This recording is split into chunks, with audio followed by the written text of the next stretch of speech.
muri yeZimbabwe. Tinokuchingamidzai zvekare kune chimwe chirongwa pano paZimFacebook Secrets and Confessions. Maswera sei kuri sei kwose kwamungava muri kumaTV mana enyika. Musati matanga kuteerera episode yedu, ndinokukumbirai kuti munge muchingokomenta mucomment section, zvekare nekulaika video iro rinora muri kuona. Zvekare ndine mamwe maepisode amene kana makamaona kuchannel yedu iya yeZim Confessions Backup. Ndinokukurudzirai kuti munge muchienda muchinoteerera zvekare maepisodes awo andinenge ndichiposta ikoko. Rekedzai tibva tapinda mumamessages edu awo atadzoka takakubatirai zvakangoma hazvo veduwe. Hanzi makadi zvenyu mukoma. Ndinokumbirawo kuti munge muchindiposterawo nyaya yangu makavika uchitupa changu. Ndauyawo pano ndiine secret yangu iyo yandiinayo. Ndiri mudzimai uye zvekare ndine makore 41 years kuberekwa. Ndauya pano ndiine secret yangu iyo yandiinayo. Ndiri kutsvakawo murume. Handizivi kuti ndinokwanisa kumuwana here pano, murume wekuti ndinokwanisa kuzogara naye. Saka murume wandiri kutsvaka anofanira kuti ange achiva below 30 years. Murume wangu akashayika kubva zvatakaenda kuMozambique tikanotora mishonga nemurume wangu tichida kuti business redu ringe richizosimukira. Nemurume wangu tainge tiine kabusiness kedu. Murume wangu ainge ari manager kuma industry kuna Willowvale. Akabva achizoti kwandiri, mudzimai wangu, ndoda kuti unge uchizoitawo zvekubika nekuti ndiri kuona kuti pabasa pandinoshanda pane vakadzi vari kushanda vanoita zvekubika, saka vari kuita mari yakawanda. Tainge tiine umwe muzukuru wedu uyo ainge ari mupurisa kukanzuru. Vakabva vachizotaurirana, akabva achizoti vaizopota vachishandirako kuna Willowvale vachitorera mavhenda zvinhu zvavo. Saka kana vatorera mavhenda zvinhu zvavo, ndo zvinhu izvo zvatainge tichizopiwawo tobva tachizotanga kuzvitengesa. Ndakatanga business mukoma ndisina kana eni mari yandakamboshandisa pabusiness iroro. Takatorera vakadzi vacho ivavo vainge vaine chikantini chavo, vakatorerwa zvose including nemapoto. Zvinhu zviya zvakati zvatorwa ndokubva zvaita sekunge zvainge zvaendeswa kukanzuru, vakanzi muzotevera zvinhu zvenyu, but zvinhu izvozvo zvakazounzwa kumba. Ndikabva ndachizotanga kuita zvekubikawo sadza, saka ndainge ndapiwa permit. Takatanga kuita mari, asi tainge takawanda mukwamanashi vanhu vainge vava kuita zvekubika sadza, saka business racho rainge rava kuti netsei. Nemurume wangu ndipo patakabva tachizoenda kuMozambique nekuti tainge tava kuda kuti tinge tichiraisa mari yekuti tinge tichizotanga kuita zvekubika mutown. Tainge tatowana space yekuti tinge tichizotanga karestaurant kedu, asi mari yerent yainge isingakwani. Takaenda kuMozambique tichiperekedzwa neimwe shamari yemurume wangu. Taendako kuMozambique ndipo patakabva tachizonoromba. Takabva tachizoitiswa mhiko dzekuti ndakanzi ndinge ndichizorara nen'anga pamberi pemurume wangu. Ndakamboramba, asi murume wangu akabva achizoti kana zviri zvo zvichaita kuti tinge tichiita mari, mudzimai wangu wotongoita, hapana zvatingazviita. Ndokubva ndachizoita bonde nen'anga. Murume wangu akatarisa, takaita marounds maviri, then after tapedza kusika bonde ndikabva ndachizotanga kudyiwa sikarudzi yangu nembwa. Imbwa iyoyo handizivi kuti yakabvepi, but ndakangokaruka ndatoiona yakatomira kumberi kwangu, ikabva yachizotanga kundiyamwa sikarudzi yangu. Mushure mekunge zvose izvi zvaitika, takabva tachizopiwa mari nen'anga. Hatina kana kumbopiwa mari yakawanda, takangopiwa mari shoma iyo yatakabva tachizonzi ndiyo yataifanira kuti tinge tichizoshandisa apo patainge tadzoka kuZim.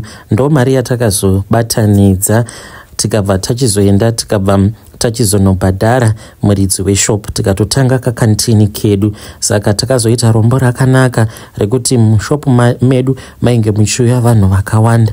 Zvataiita nemurume wangu, taiti makuseni paya kana tichigeza tisati taenda kubasa, mvura yatinenge tageza nayo iyoyo, because takaita gore rose tisingagezi nesipo, tichingogeza nemvura inenge isina sipo. Kana mafuta taingozora mafuta awo atainge takabva nawo kuMozambique ainge akangoita kunge cooking oil, ndiwo atainge tichizora.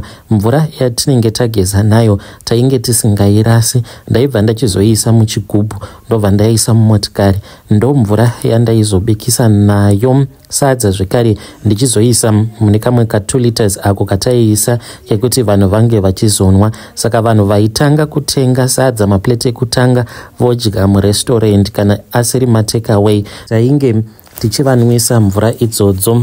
Tsvina dzedu dzataivanwisa ndo dzaiita kuti varambe vachidzoka parestaurant.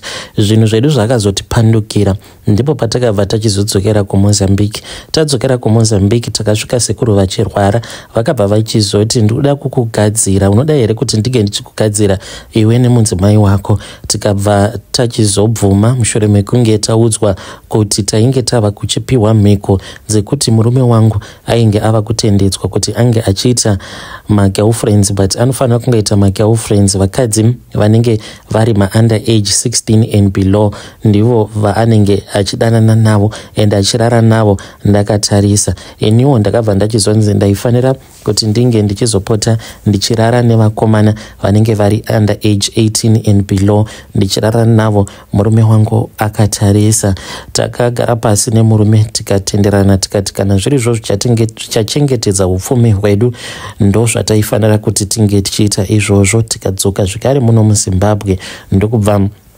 tachizotanga kuzviita. Zuva rekutanga ratakazviita zvakandiremera kutarisa ndichiona murume wangu akarara nemwana ainge aine 16 years, umwe musikana ainge achida zvinhu, aigara mustreet matainge tichigara, akamupfimba achimushandisira mari, akabva achizobvuma akauya akarara naye pamberi pangu.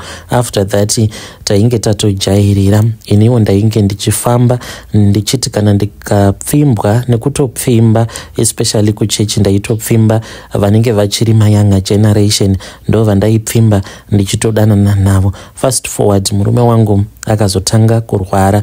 Zvino chandiunza pano ndiyo nawo yekuti ndiri kutsvakawo murume wekuti ndige ndichipota ndichisangana naye, nekuti vana vangu vose vakaenda kumheri kwemakungwa. Vana vangu vatova nevanawo vavo vachiri vadiki zvavo, but pavazukuru vose vandiinavo mukoma hapana kana umwe zvake akakwana, vose vakazvarwa vari maDown syndrome. Zvinhu zvinondibaya pakadzikadzika pemwoyo wangu kuti ndakakanganisa zvandakaita kubvuma murume paakanditi handei kuMozambique tinoromba. Ndiyo secret yandiinayo, but at the same time ndiri kutsvakawo kana muine munhu wamunoziva uyo anenge achida mukadzi wekungofara naye. Ndiri muno muHarare, anokwanisa kukupai mafone numbers. Ndiri kungotsvaka hangu munhu umwe chete wekufara naye. Zvakawanda tinozotaura kuinbox, but kana iri semari kunyange iripo, but imari yekuti ndinototanga ndatokumbirira kana ndikanzi nasekuru ndinge ndichizomupa mari murume wandinenge ndichifambidzana naye ndinozomupa. Haisi mari yekuti ndinongopa munhu so free nekuti ine mhiko. Vedare ndo message iyo yandakatumidzirwa ichibva kuna ichibva kuna vahanzvadzi vedu. Ngatizamei kuti tinge tichitaura navo vahanzvadzi vedu ava mucomment section. Zvakangooma hazvo vedu we strange things indeed they do happen in this world. Zvinoshamisa, zvinotyisa. Hanzi ndiri kutsvaka murume umwe chete wekuti ndinokwanisa kunge ndichizofambidzana naye. Hanzi kana muriko munokwanisa kuuya nemafone numbers enyu then tozotaurirana. Hanzi ndiri kutsvaka vari muZimbabwe, only men in Zim, only one man. Ndiri muHarare. Regedzai tibva taenda panyedu inotevera. Hanzi hai brother Nashi, ndiverengereiwo nyaya yangu brother Nashi, zvimwe ndingawana help. Inini ndiri mukadzi ane 43 years, ndine vana 6, ndiri single mom, asi dambudziko randiinaro nderekuti ndiri addicted to gambling.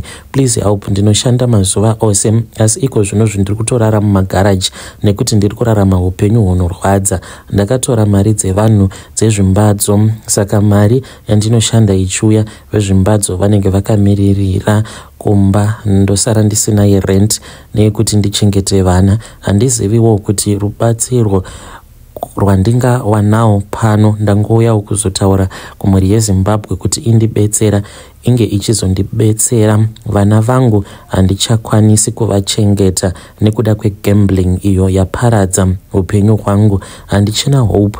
I wish kuti ndinge ndichifa zvangu because ndikaenda kumakasino kunozvibanisa asi still I am struggling to pay zvimbadzo zvandakatora nekuda kwegambling iyi. Ndakafana navo nemunhu akafa. Kuvana vangu dai zvaibvirawo ndawana angandibatsira kuti ndigonewo kushandira vana vangu. Vanhu vandinokwereta vandishungurudza, handivablemi asi kuti mari yandinohora haikwani kuti ndinge ndichizovapa ndichisara nesomething nekuti vana vaende kuchikoro. Please, I'm looking for advice or any help before I do bad decision. Handiziviwo kuti kuinda kwandaita munyaya dzegambling zviri zvoga here because I can't control myself. Please do not judge me.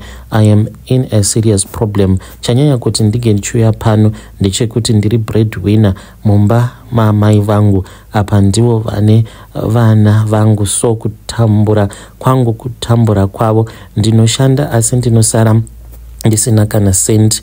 Kuda vanhu vangada kuziva kuti ndinokwereta mari inosvika kuma 12,000 apa ndinohora 5,000. Zvino mari yacho inenge ichibereka every month. Handichazivi kuti ndoita sei. Ndibatsireiwo, ndinotevererawo nyaya dzevamwe. Ndangoti regaivo ndiuye, handichadi kuramba ndiri mubondage. Ndaneta, please help me. Ndiziviseiwo pamuchazoposta nyaya yangu. Chitupa changu vigaiwo nenzvimbo yandinogara ndiri muJoni. Kana muverenga mukoma mugadzirisa shona yacho because zvanyorwa nemunhu ane stress.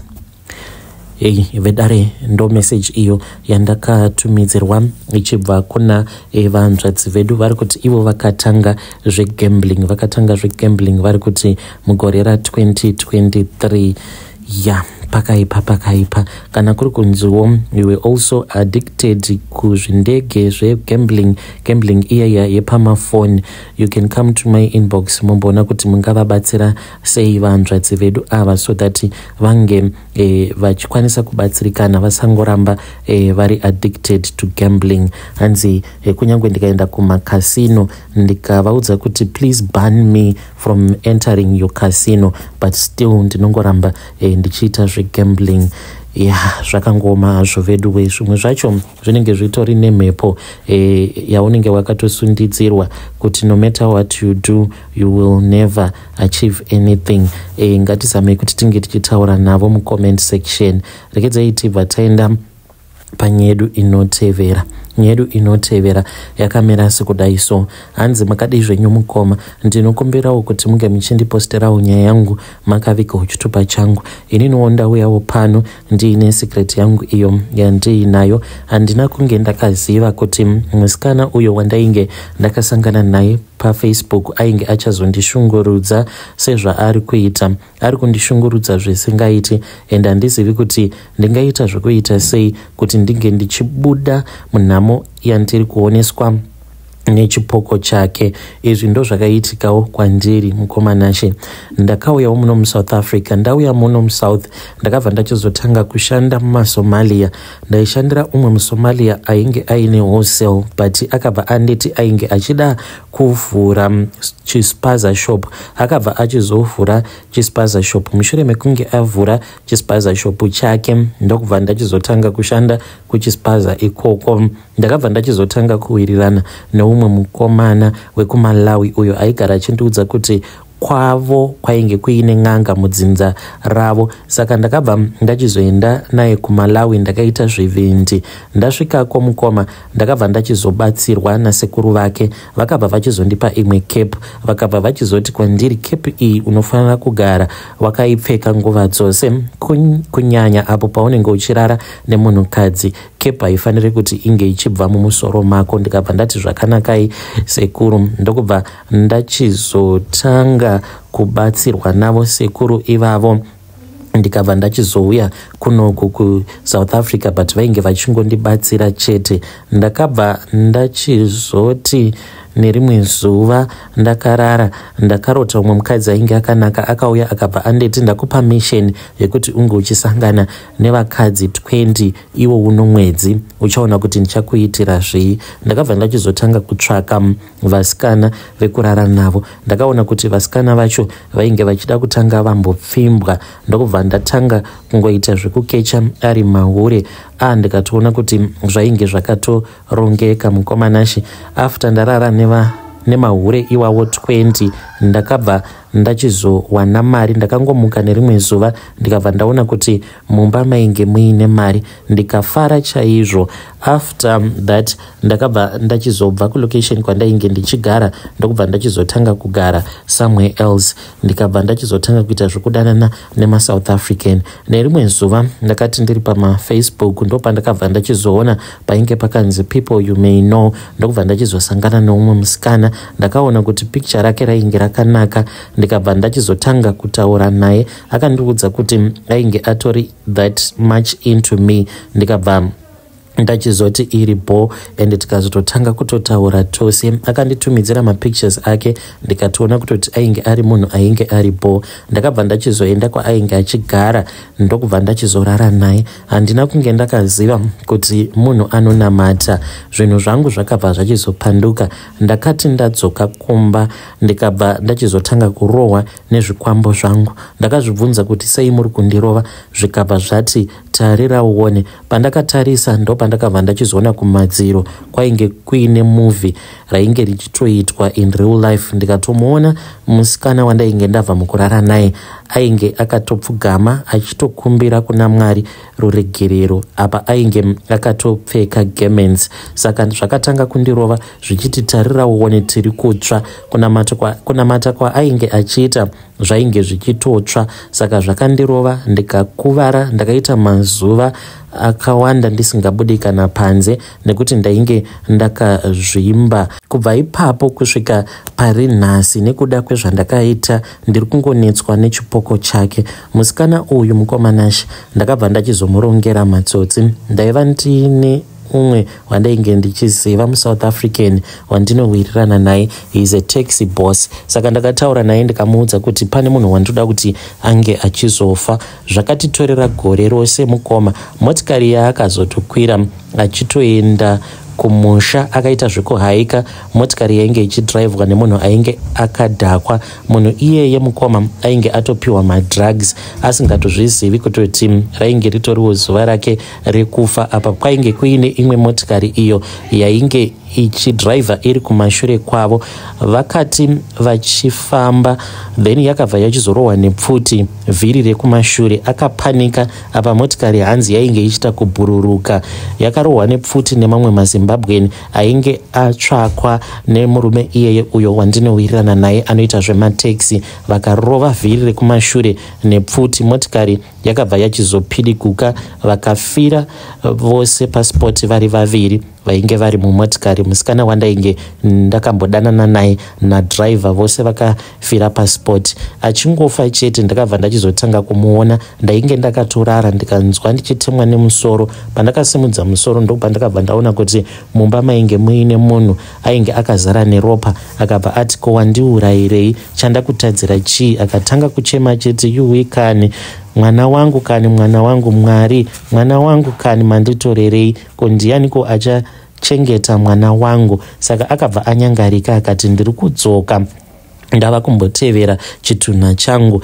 Mukoma ndakabva ndachizotanga kumhanya-mhanya. Takaenda kun'anga dzakasiyana-siyana ndokubva ndachizopiwa kamwe kakofini kandakanzi ndinofanira kuti ndige ndichizogara nako pose pandinenge ndiri, but hazvichashandi. Apo pandakadzokera kun'anga yacho yakaramba ikabva yanditi iwe murume, last time pandakakubatsira ndakazosara ndichinetswa nechipoko chemunhu wako. Handichakwanisi kuti ndirambe ndichikubatsira apa mari yako futi ine ropa ndikwanise kuti ndige ndichiita zvine musoro nayo kunyange ndikaigadzira. Saka tsvaka umwe munhu anokwanisa kukubatsira. Ndokusaka ndauya pano ndiri kutsvakawo help kubva kune vedare renyu. Kana variko vanhu vanoziva mishonga yechibhoyi yekutsipika, please ngavakubatei mukomanashi. Ndichange ndichizotevererawo ndiri mucomment section. vedare ndo message iyo yandakatumidzirwa ichibva kuna mukoma vedu. Ngatizamei kuti tinge tichitaura navo mukoma vedu ava mucomment section. Zvakangooma hazvo vedu we, vari kuti vanetswa nechipoko chemusikana uyo wavakaurayisa. Strange things indeed they do happen in this world. Ngatizamei kuti tinge tichitaura navo mucomment section.